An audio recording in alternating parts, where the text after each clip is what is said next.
राधे राधे। आदर्श भक्त कथा चैनल पे अर्जुन दास भक्तमाली जी को आपको हार्दिक स्वागत करे। कल तक हमने आपको नरसिंह भक्त की दो भाग सुनाए। पहले भाग में भूमिका आई, दूसरे भाग में उनको जन्म कहाँ भयो, का देश में भयो, क्यों भयो। अब आज हम तीसरे भाग प्रारंभ करने जा रहे हैं। अब तक तो भूमिका आई भैया, और अब उनकी कथा प्रारंभ हो रही है। अरे राधे राधे राधे गोविंद, राधे राधे राधे कृष्ण राधे। भक्ति भक्ति भगवंत गुरु चतुर नाम बपुए, इनके पद वंदन किए नाशे विघ्न अनेक। गुरु गोविंद दोनों करे काके लागू पाए, बलिहारी गुरु आपकी गोविंद दियो बताए। राधे राधे। अब नरसिंह मेहता की कथा को तीसरा भाग प्रारंभ करें कि नाभादास जी ने इनके ऊपर कवित छंद लिखे और कवित लिखवाए इन पे प्रियादास जी ने। प्रियादास जी ने कवित में लिखो है, अरे जूनागढ़ बास पिता माता तन नाश भयो, रहे एक भाइयों भोजाई रिस भरिए, और डोलत फिरत आए बोलत पियावी नीर। अरे वो डोलत फिरत आए बोलत पियावो नीर, भाभी पे न जानी पीर बोली खरी भरी है।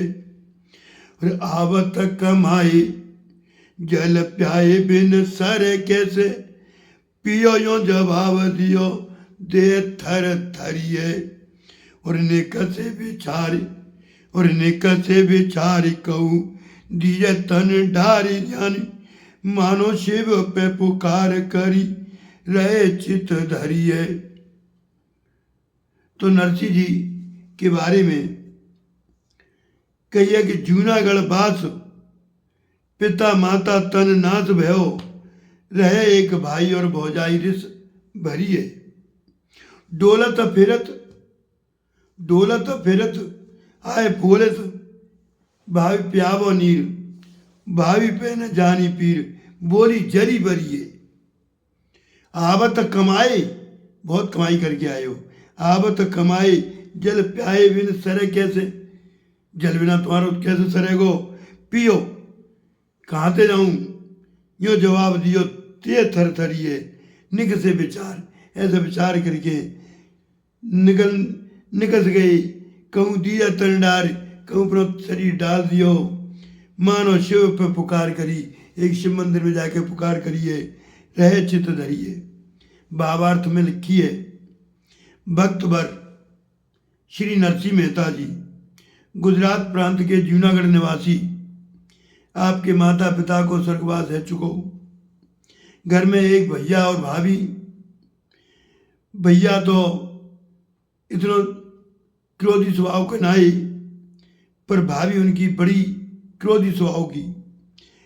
काउ दिना आप इधर उधर से भगवान को सत्संग करके घर पे आए और भाभी से पानी पीवे के ताई कही कि भाभी हमको जल पिला दो।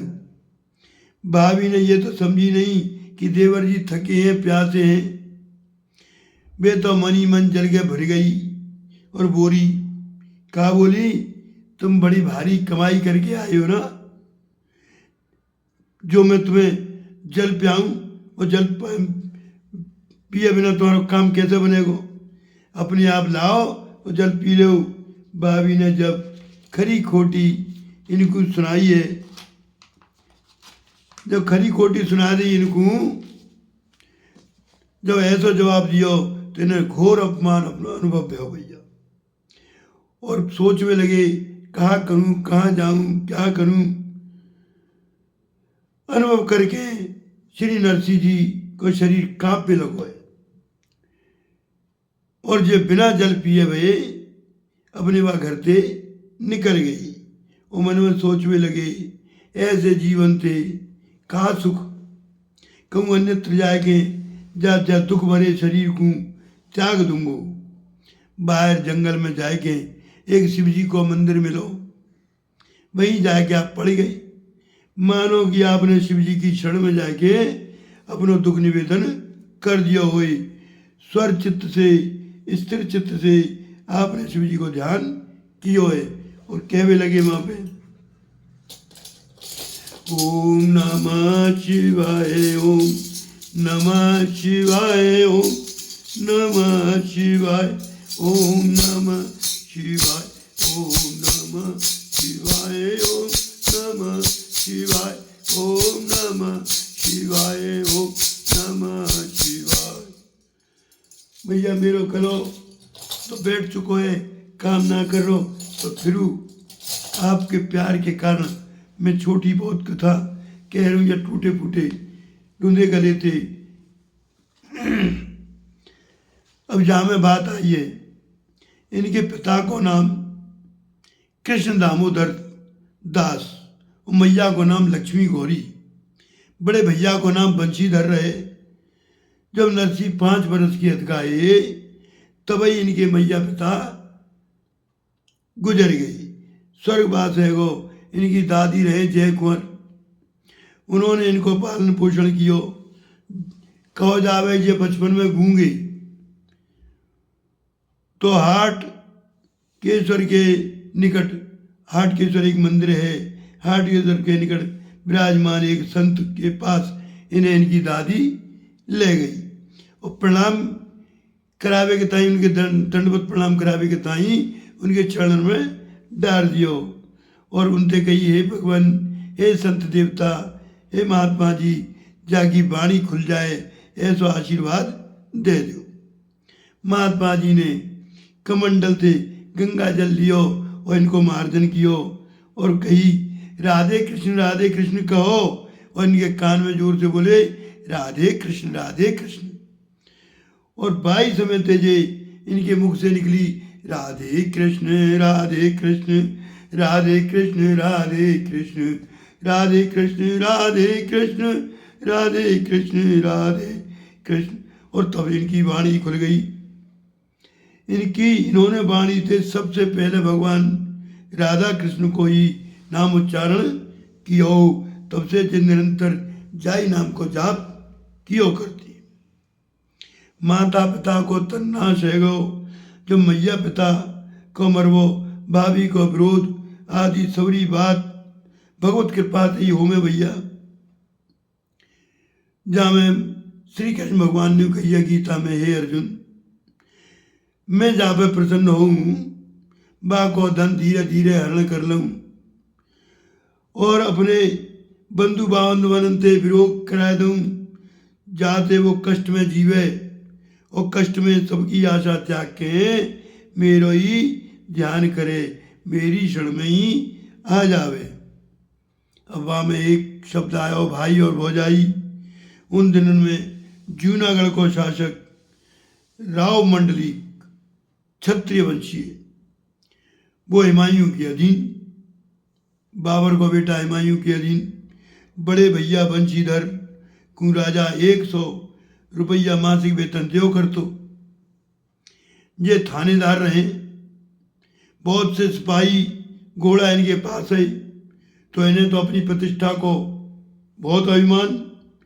वो भाभी को नाम दुर्ता गौरी। वो दुर्ता गौरी तो भैया बड़ी कर्कशा, ऐसी कर्कशा कि वो हमेशा क्रोध में ही बनी रहती। थानेदार की पत्नी तो चौनी क्रोध में भरी हुए, बाकू तो बड़ा भारी अहंकार रहे। दादी के मरवे पे बंशीधर ने इनको पढ़ान चाहो, पर इनको मन पड़वे में ना लगो। भजन कीर्तन की ओर इनको झुकाव रहे। खानो पीनो पढ़वो लिखवो खेलवो कूदवो सुख दुख निंदा स्तुति सब में जे नाम स्मरण ही करते रहते, पढ़त तो हतना ही बिल्कुल। अतः भैया और द्वेषवश भौजाई दोनों इनको कष्ट देती रहती। भैया ने घोड़न की परिचर्या सेवा करवे ताई घास खोदवे को काम इनको बता दियो। अब जे बेचारे जितनी शक्ति अतकाई बातें ज़्यादा ही करते, पर भाभी इनकी प्रसन्न नाय होती। हो कैसे? भाभी तो भाभी है भैया, मुफ्त खोरी पर सबरी भाभी एक जैसी ना हुआ भैया। क्यों अपने ऊपर मन ले लियो, पांचों को एक जैसी ना हो, ऐसी सबन की भाभी एक जैसी ना हो। मैं मुफ्त खोरी को भाभी इन पे आरोप लगाती रहती। नरसिंह मेहता को नाम आ गया नरसिंह, पढ़ो तो नरसिंह जी को विवाह दादी ने माणिक गौरी के संग कर दियो। माणिक गौरी कन्या अतकाई बड़ी सुपात्राई। श्यामल दास एक पुत्र कुंवर सेना और एक दो पुत्री, एक कुंवर सेना और एक रतन सेना। श्यामल दास पुत्र और दो पुत्री, एक कुंवर सेना और एक रतन सेना। वही सदा गृह क्लेश हमेशा बनो रहे तो रूखो सूखो बासी कूसी थोड़ा बहुत भोजन भाभी इनको दे दो करती। पर जे बाकू भजन जे तो भजन में साधु के संग ही रहो करते, तो जैसे ही आते तो भोजन में भीम कह के फटकारती। आया गोला भीम, तो भीम तो खावे को ज़्यादा शौकीन है, तो माया बनी पत्नी प्रभाववश बंसीधरु इनको सदा दोषी ठहराव करते। इनके भैया काम करके आते तो भाभी यही कहती, पेट भरो जब तक कीर्तन मंडली में रहे, और भूख लगी तो घर को आए गए, भाग में जाते। कोई तुमको कहा जाए, कोई मजदूर को मन मजदूर ने कहा जाए कोई रोटी वोटी ना है। मेरे घर में तुम्हारा कोई काम ना है, तुम चाहे जहाँ यहाँ रहो और चाहे जाते जाओ। ऐसे ही नित्य नाप शनाप बको करती भैया। अब जे तो एक दिन थक गए सुनत तो सोच में लगे कि क्या करें कहाँ नहीं करें। एक दिन की बात रहे भैया कि जे सोच रहे बैठे बैठे क्या करूं कहाँ जाऊं, क्या करूं कहाँ जाऊं। तो बोले कि चलो जाते होगी सो देखी जाएगी, कहूँ अंत ही देखेंगे। सोच ही रहे भैया, बाई समय पे इनके मन पे आई क्यों ना बाहर निकल के भगवान को भजन किया जाए। और आगे की कथा हम कल चौथे भाग में सुनाएंगे। आज की कथा को हम यहीं विराम देवे। राधे राधे।